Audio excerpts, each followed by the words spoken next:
अस्सलाम वालेकुम। मैं मोहम्मद इब्राहिम शाहपुर है।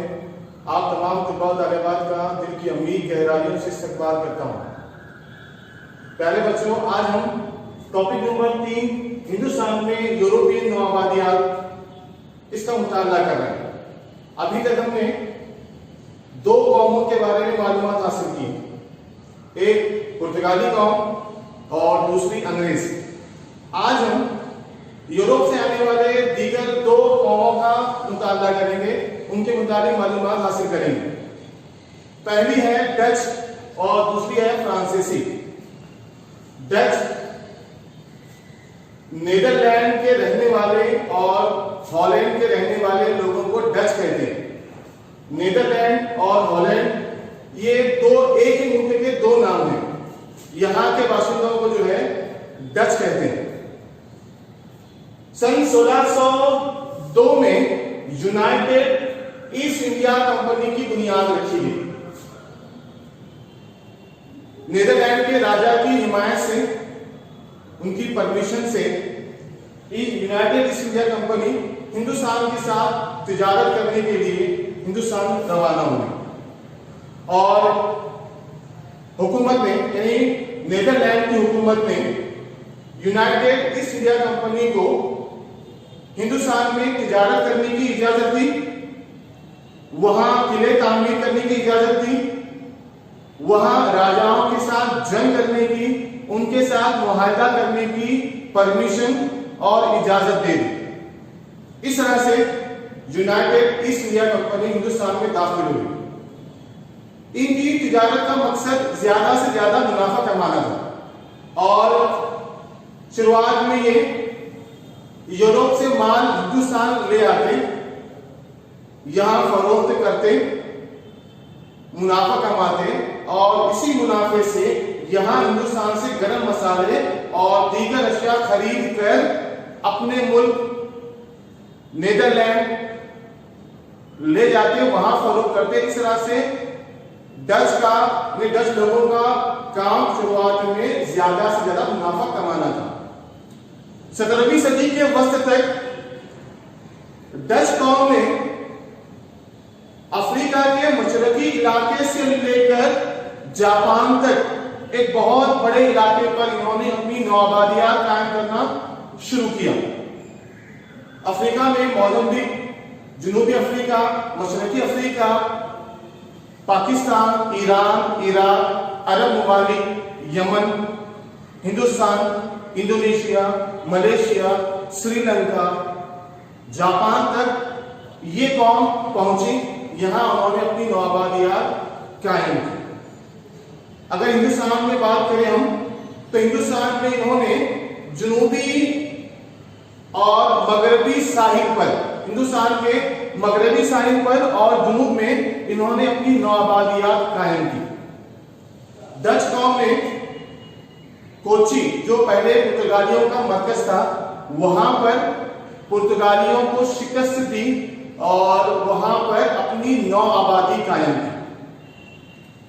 डच लोगों का इतना दबदबा था तिजारत पर और समंदरी ताकत पर, उनका नेवी, उनका बहरी बेड़ा बहुत ताकतवर था। इसीलिए हिंदुस्तान के दीगर हुक्मरानों को, जिसमें आदिल शाह, निजाम शाह, कुतुब शाह और इवन मुगलों को भी जो है तिजारत करने के लिए, अपने बहरी जहाज रवाना करने के लिए Dutch United east India company की इजाजत लेना उनके लिए बेहद जरूरी था। ये आज का पहला पॉइंट डच, जो 1602 में उनकी कंपनी कायम की गई, यूनाइटेड ईस्ट इंडिया कंपनी। अब हम आते हैं आज का दूसरा पॉइंट, फ्रांसीसी। फ्रांस के रहने वाले लोगों को फ्रांसीसी कहते हैं। सन 1664 में फ्रांस के बादशाह लुई 14वां, यानी 14वां लुई, जो वहां का बादशाह था, लुई का नाम है, और उसने 1664 में फ्रेंच ईस्ट इंडिया कंपनी की बुनियाद रखी और हिंदुस्तान के साथ तिजारत करने की इजाजत उनको दे दी। 1664 के बाद ये हिंदुस्तान दाखिल हुए। 1666 में ये मुगल बादशाह औरंगजेब के दरबार में पेश हुए और हिंदुस्तान के साथ, मुगलों के साथ और हिंदुस्तान के अंदरूनी इलाकों में तिजारत करने की इजाजत मांगी और सूरत में तिजारती फैक्ट्री कायम करने की इजाजत तलब की। मुगल बादशाह औरंगजेब ने उन्हें सूरत में तिजारती कोठी फैक्ट्री कायम करने की इजाजत दे दी। इस तरह से फ्रांसीसियों ने सूरत में अपनी फैक्ट्री कायम की और आहिस्ता आहिस्ता वो अपने कदम जमाना शुरू कर दी। 17वीं सदी के वस्त तक इनका इब्तदाई मकसद हिंदुस्तान के साथ ज्यादा से ज्यादा मुनाफा कमाना, तिजारत करना, मुनाफा कमाना था। लेकिन बाद में इंग्लिस्तान के बादशाह ने भी उन्हें, यानी फ्रेंच ईस्ट इंडिया कंपनी को भी जो है हिंदुस्तान के राजाओं के साथ जंग करने, मुआहदा करने, किला तामीर करने और इंतजामिया और दीगर सहूलियात इंग्लिश फ्रांस के बादशाह ने कंपनी को अता कर दी। इस तरह से आहिस्ता आहिस्ता फ्रांसीसी कौम हिंदुस्तान के मगरबी साहिली इलाके से होते होते जुनूब में पौंडीचेरी, यहां पर उन्होंने अपना दबदबा कायम किया। पौंडीचेरी ये फ्रांसीसियों का हिंदुस्तान का मरकज था। यहां तकरीबन 1740 तक पुर्तगाली लोगों का जवाल हो चुका था, डच लोगों का भी जवाल हो चुका था। अब दो कौमें बची थी, एक है अंग्रेज और दूसरी है फ्रेंच। दोनों के दरमियान तिजारत के लिए और हुकूमत के लिए जद्दोजहद, रस्साकशी शुरू हो गई।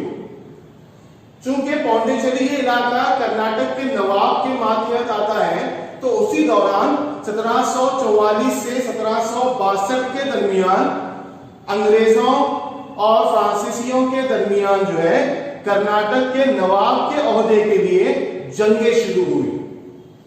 कुल 3 कर्नाटक की जंगें लड़ी गई, जिसमें आखिरी यानी तीसरी कर्नाटक की जंग में अंग्रेजों ने फ्रांसीसियों को शिकस्त दी, मुकम्मल शिकस्त दे दी और फ्रांसीसी लोग जो है ये पौंडीचेरी तक महदूद होकर रह गए।